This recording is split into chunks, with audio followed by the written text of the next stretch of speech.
안녕하세요, 유진입니다. 오늘은 이런 사람은 무조건 마음으로부터 끊어내세요 라는 주제로 함께 하겠습니다. 우리가 세상을 살아나간다는 거는 누군가와 늘 함께 한다는 그런 뜻이기도 합니다. 좋거나 싫거나 상관없죠. 때로는 어떤 게 굉장히 싫으면서도 우리가 티를 내지 말아야 되는 그런 상황이 있고 극도의 인내심을 보여야 할 때도 있어요. 누구나 그렇죠, 사실. 그래서 이제 인생이 때때로 힘들다고 하는 것 같아요. 그렇게 힘들면서도 꼭 참는 이유는요, 내가 어쨌든 그 사람들과 어우러져서 이루어야 할 목표가 있으니까. 예를 들어서 직장 상사가 너무 힘들어도 이 회사에 다니면서 내가 이제 처자식을 먹여 살려야 되니까 대단히 어마어마한 목표인 거죠. 그러면 이제 꼭 참게 되는 거고, 그리고 이제 또 이제 새로 들어온 어떤 직원들 같은 경우, 미혼인 직원들도 최소한 이 회사에서 대리까지는 달아야 그 다음에 이제 스펙이 되니까 이직이 가능하다. 그럼 그때까지만 버텨보자. 아무리 싫은 사람이랑 같이 있어도 그런 경우도 있을 수가 있죠. 그렇게 이제 참는 이유들이 우리는 힘들면서도 다 누구나 한두 가지씩 가지고 있어요.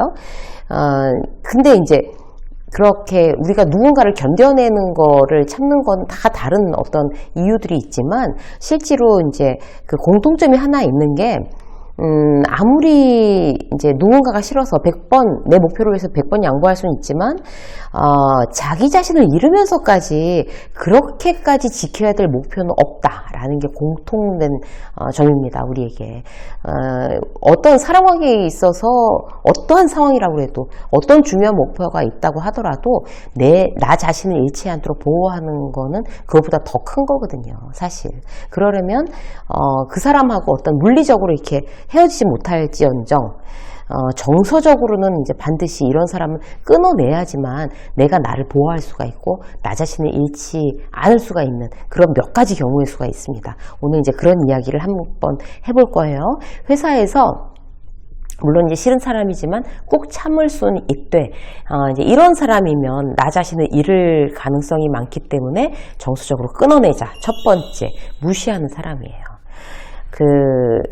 상담하러 오신 분 중에 한 분이 그 사람들 앞에서, 그분 이제 연구원이신데, 굉장히 하여튼 머리도 좋고, 그렇게 좋은 머리들로만 모여있는 그런 이제 연구원, 이제 연구소에 이제 근무를 하시는 분인데, 사람들 앞에서 대놓고 그 직장 상사가 무안 주고, 발표만 하면 면박 주고 그런다는 거예요. 그래서 회사를 그만두고 싶대요.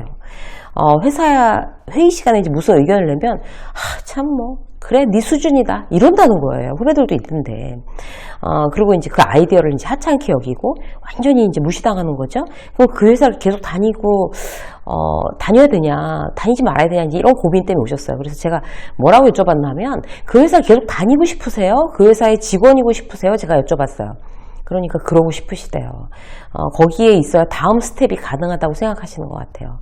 그리고 그 직장 상사만 빼놓고 나면 복리후생이나 어떤 이제 사회적 어떤 인지도나 굉장히 그 회사가 좋다는 거예요. 그렇다면 솔루션은 뭘까요? 이제 그런 상황을 내가 정확히 알았어. 그러고 나서의 솔루션은 뭔가 하면 과연 그 직장 상사가 왜 그럴까? 그것부터 먼저 생각해 보는 거예요. 일의 완성도나 태도나 정말 내가 부족해서 그런가? 다 냉정하게 파악하고, 그리고 내가 부족한 점이 있다면 고쳐야 됩니다. 그게 제 영순이에요, 영순위. 그리고 나서 이제 그렇게 내가 고치면서 첫 번째 스텝은 뭔가 하면 면담하는 거예요. 난 여기 이 회사에 굉장히 로열티가 있고 난 다니고 싶다. 근데 이제 그런 어떤 공개적으로 무시하는 어떤 말씀을 할 때마다 내가 굉장히 힘들어진다. 그래서 내가 여기서 열심히 일할 수 있도록 조금 더 잘해볼 수 있도록 좀 도와주시면 좋겠다. 이렇게 진심으로 이제 면담을 하는 거죠. 자, 스텝 2. 그래서 면담한 직장 상사가 달라진다면 굉장히 럭키한 거고, 안 달라질 확률이 높죠, 사실. 그러면 이제 정서적으로 이제 완전히 저 사람이랑 이제 끝내야 된다라고 작정하셔야 됩니다.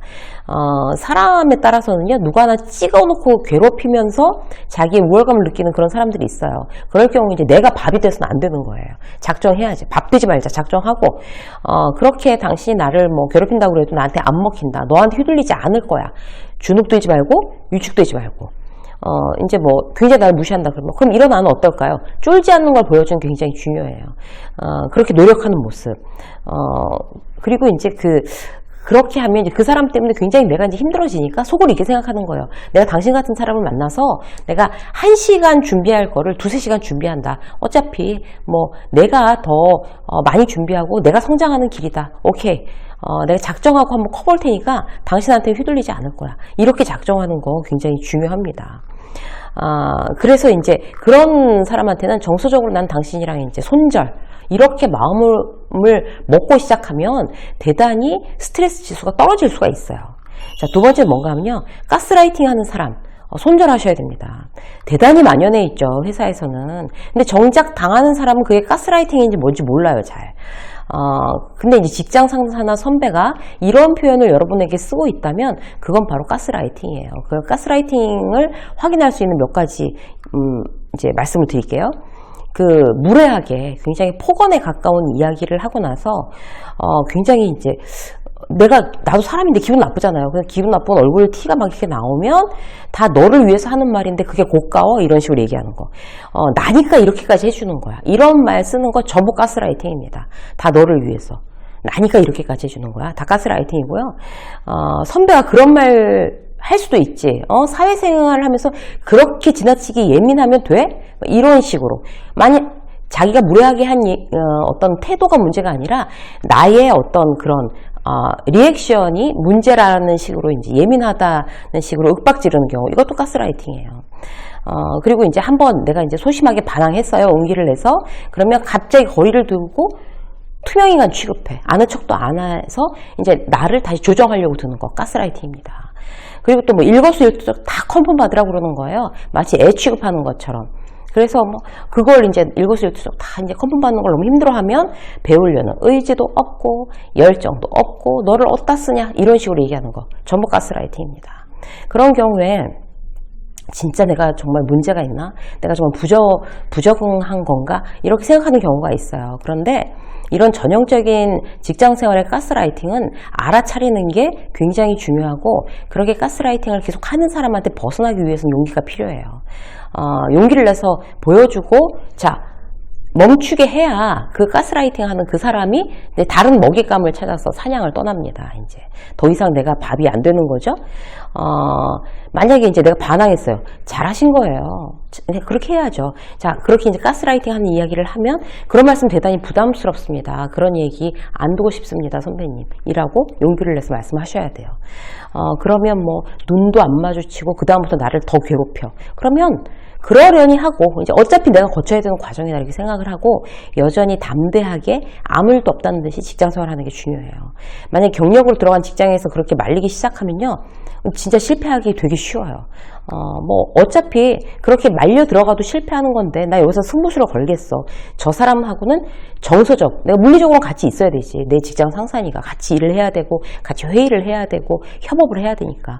그러나 정서적으로는 연결 안 할 거고 나는 휘둘리지 않을 거야. 정서적으로 나는 당신과 손절합니다. 이렇게 마음 먹는 자체가 굉장히 이제 우리가 이제 스트레스 지수를 떨어뜨리는 데 도움이 되죠.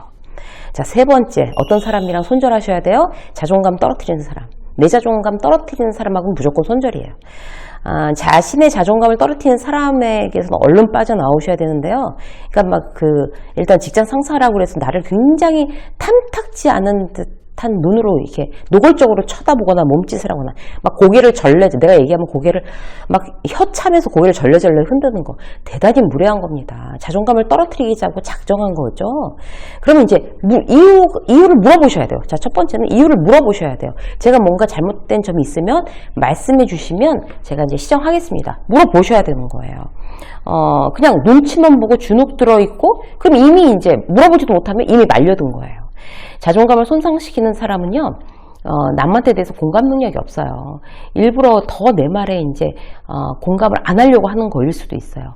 이게 그 상대 놀려먹기 좋아하면서 왜 미안한 줄 모르는 사람 있잖아요. 그게 굉장히 잘못된 일이란 걸 모르는 사람들이 있단 말이에요. 예전에 이제 한박자라는 별명을 붙인 그런 나쁜 선배가 하나 있었어요. 후배한테 늘 한박자 넣는다고 그 후배 별명이 한박자였어요. 야, 한박자. 진짜 눈치도 없고 센스도 없고 막 이렇게 얘기를 하는 거예요.